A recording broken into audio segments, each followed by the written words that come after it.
नमस्कार, मैं हूं पवन त्यागी।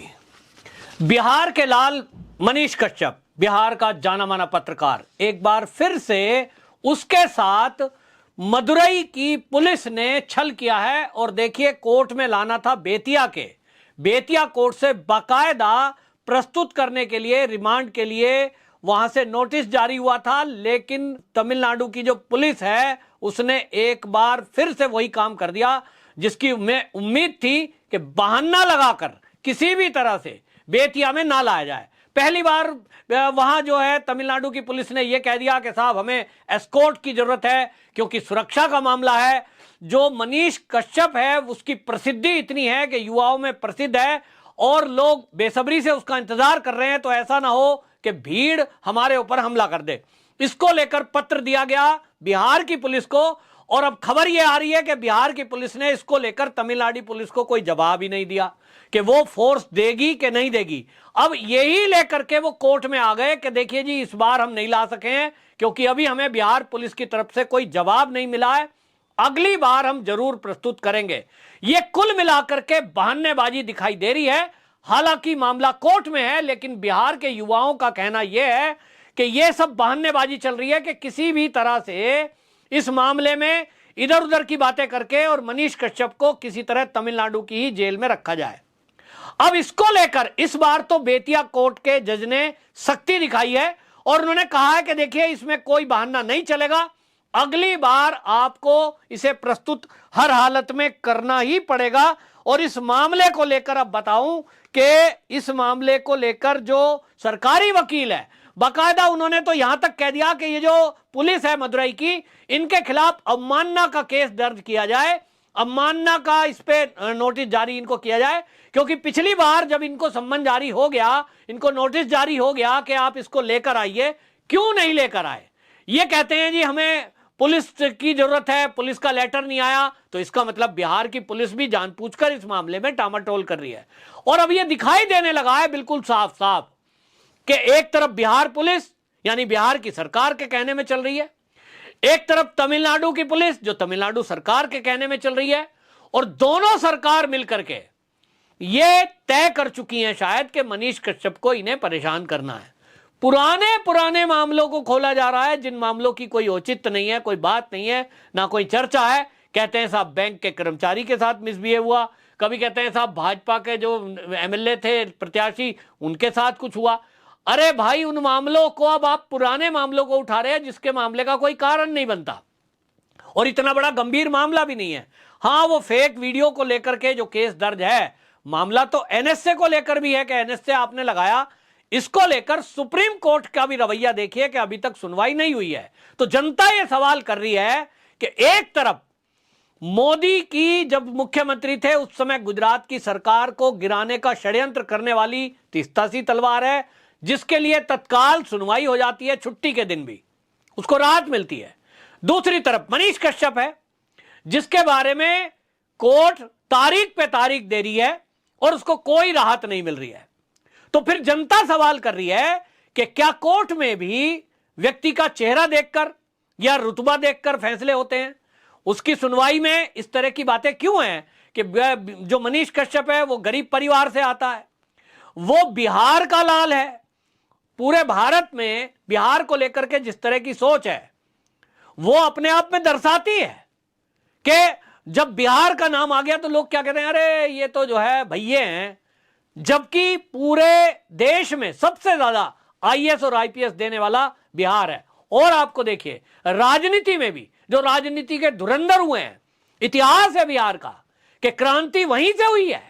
और ऐसे क्रांतिकारी प्रदेश से क्रांतिकारी पत्रकार यदि खड़ा होता है, आप कैसे उम्मीद करेंगे कि मनीष कश्यप एक ऐसा पत्रकार हो जो झुक जाए या बिक जाए? वो ना झुका ना बिका और उसको ईमानदारी का ये दंड मिल रहा है क्या?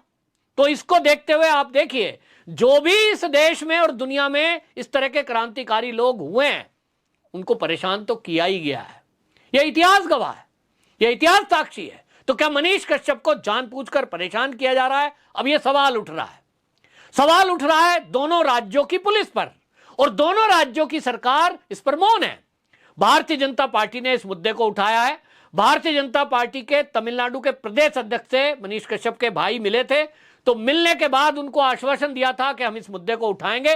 अब यह भी देखना होगा कि तमिलनाडु की भाजपा इकाई इस मामले को क्या उठाएगी। इस मामले को लेकर अब असल में मामला यह है कि वो बंदा है तो बिहार का, तमिलनाडु में लोगों को क्या लेना देना है उनको पता नहीं। लेकिन बीजेपी ने इस मुद्दे को लेकर जब कहा है कि हम सरकार से सवाल जरूर पूछेंगे कि एक पत्रकार को आपने जेल में बंद किया हुआ है और जब उसको सुनवाई के लिए बेतिया ले जाना है, उनके गृह राज्य में ले जाना है, और उनकी तरफ से एप्लीकेशन भी ये लगी है कि भैया हमें तमिलनाडु का ना तो भोजन समझ में आ रहा है ना भाषा समझ में आ रही है, तो जब सबको एक सुविधा ये है तो एक पत्रकार को ये सुविधा क्यों नहीं है।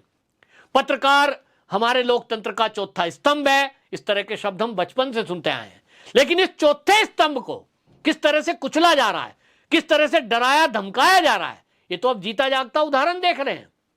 और इस पर ताज्जुब की बात यह है कि कोई मेन स्ट्रीम मीडिया बोलने को तैयार नहीं है, क्योंकि उनको लगता है कि जो सोशल मीडिया है कहीं ना कहीं उनसे आगे कैसे बढ़ जाएगा। लेकिन आप देखें लोकप्रियता के मामले में जितने मामले मनीष कश्यप ने बिहार के भ्रष्टाचार के खोले, बाकी मेन स्ट्रीम में तो आपने नहीं देखे। जितनी बारीकी से मनीष कश्यप चीजों को उठाते थे, जिस तरह से वो पुल की बात की उन्होंने, जो पुल गिर गया है, पानी में बह गया, एक बार हवा में बह गया, क्योंकि वो बंदा टेक्निकल है, उसको सिविल की नॉलेज है, और जिस तरह की तथ्यात्मक बात वो करता है मनीष कश्यप, उसको लेकर के ये समझा जाएगा कि पत्रकारों को आमतौर पे उस तरह की नॉलेज नहीं होती है जितनी डीप नॉलेज मनीष कश्यप को है। और मनीष कश्यप की जो खासियत है वो ये कि वो गरीबों का पत्रकार है। झुग्गी हो, झोपड़ी हो, कोई बेचारा असहाय हो, किसी को सरकारी अस्पताल में कोई सुविधा नहीं मिल रही है, किसी को सताया जा रहा है, मनीष कश्यप वहां उपस्थित होता था। और ये सरकार को नागवार गुजरा। सरकार को लगता है कि उनसे सवाल कौन पूछ सकता है, और वो भी आरजेडी और जेडीयू गठबंधन, वहां तो लोकतंत्र की कोई बात करने वाला है ही नहीं। लोकतंत्र की दुहाई देने वाली कांग्रेस भी इस मुद्दे पर मौन है कि एक पत्रकार को राहुल गांधी विदेश में जाकर के ये कहते हैं अमेरिका में कि भारत के अंदर मीडिया को बोलने की आजादी नहीं है, तो राहुल गांधी जी आपने मनीष कश्यप पर एक भी सवाल नहीं उठाया, एक भी बार आपने ट्वीट नहीं किया कि मनीष कश्यप को पकड़ा हुआ है, एनएसए लगा दिया है, इसकी जिसकी जरूरत थी कि नहीं थी वो तो कोर्ट तय करेगा। लेकिन सवाल यह है कि लोकतंत्र की दुहाई देने वाले, मीडिया की आवाज कुचली गई है, इस पर बात करने वाले मनीष कश्यप पर मौन क्यों है। अब यह सवाल जहां एक तरफ तमिलनाडु की सरकार से पूछा जा रहा है, वहीं बिहार की सरकार से। और आप देखिए बिहार की जनता तो कह रही है कि मनीष कश्यप के साथ जो अन्याय और अत्याचार हो रहा है, दोनों राज्यों की सरकार को इसका फल भोगना पड़ेगा, क्योंकि गरीबों की आशीर्वाद मनीष कश्यप के सर पर है, मनीष कश्यप के साथ है। और आने वाला समय, आप मेरा बात नोट कर लीजिए, दोनों राज्यों की सरकार नहीं रहेगी आने वाले दिनों में।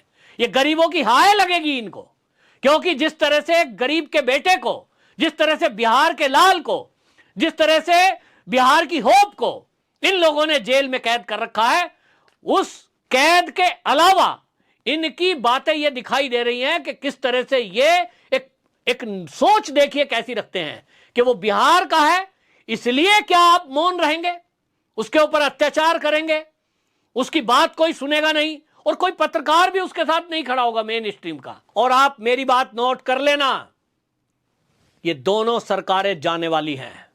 मनीष कश्यप के ऊपर हुआ अत्याचार, उसके साथ जो गरीबों की, बिहार के युवाओं की, बिहार के जो पीड़ित शोषित हैं उनकी जो दुआ है, उनका आशीर्वाद है, उसके कारण दोनों प्रदेशों की सरकार गिर जाएगी। उसके बाद आप देखेंगे तभी मनीष कश्यप के साथ न्याय होगा। मेरी तो आत्मा यह कहती है। आपकी क्या राय है कमेंट बॉक्स में जरूर बताएं। वंदे मातरम।